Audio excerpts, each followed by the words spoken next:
Hello दोस्तों, ये Lucent का 19 नंबर कुषाण वंश। आज हम देखते हैं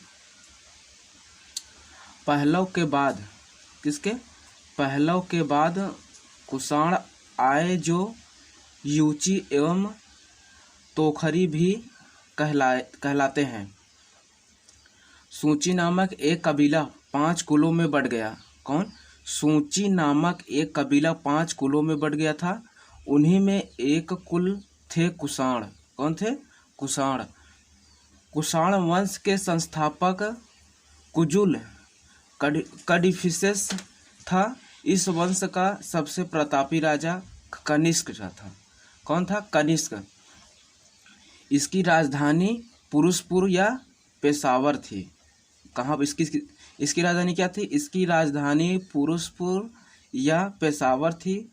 कुषाणों का द्वितीय राजधानी मथुरा। द्वितीय राजधानी क्या थी? मथुरा थी। कनिष्क ने 78वीं गद्दी पर इस सब में 78वीं में गद्दी पर बैठने के समय एक संवत चलाया, जो शक संवत कहलाता है, जिसे भारत के सरकार द्वारा भारत प्रयोग में लाया जाता है। बौद्ध धर्म की चौथी बौद्ध संगीति कनिष्क के शासनकाल में कुंडलन कश्मीर में प्रसिद्ध बौद्ध विद्वान वसुमित्र की अध्यक्षता में हुई। किसके? वसुमित्र की अध्यक्षता में हुई।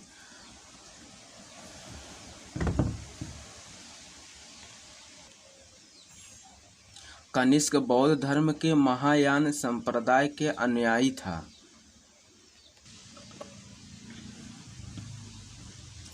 आरंभिक में कुषाण शासकों ने भारी संख्या में स्वर्ण मुद्राएं जारी की। स्वर्ण मुद्राएं, जिनकी शुद्धता गुप्त काल के स्वर्ण मुद्राओं पर उत्कृष्ट है।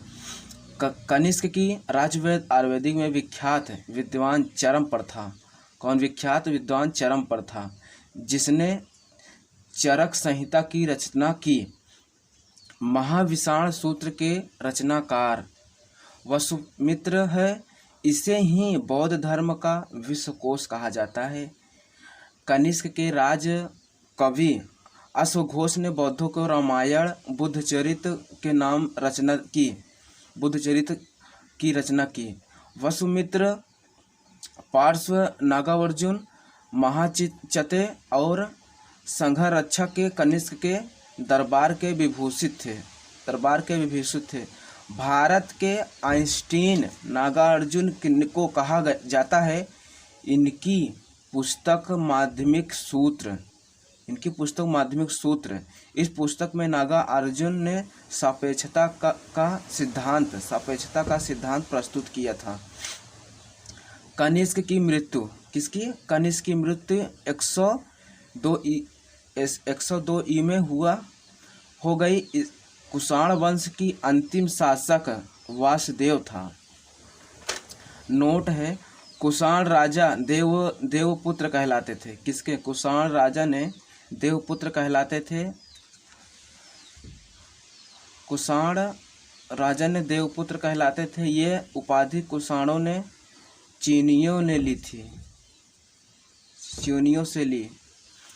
गांधार शैली एवं मथुरा शैली का विकास। कौन? गांधार शैली एवं मथुरा शैली का विकास कनिष्क के शासनकाल में हुआ। किसके? कनिष्क के शासनकाल में हुआ। रेशम मार्ग पर नियंत्रण रखने वाले शासकों को सबसे प्रसिद्ध कुषाण थे। कुषाण साम्राज्य में मार्गों पर सुरक्षा का प्रबंध था। रेशम बनने की तकनीक का आविष्कार सबसे पहले चीन में हुई। बस दोस्तों, आज के लिए इतना ही। बाकी कल के लिए हम चलेंगे गुप्त साम्राज्य।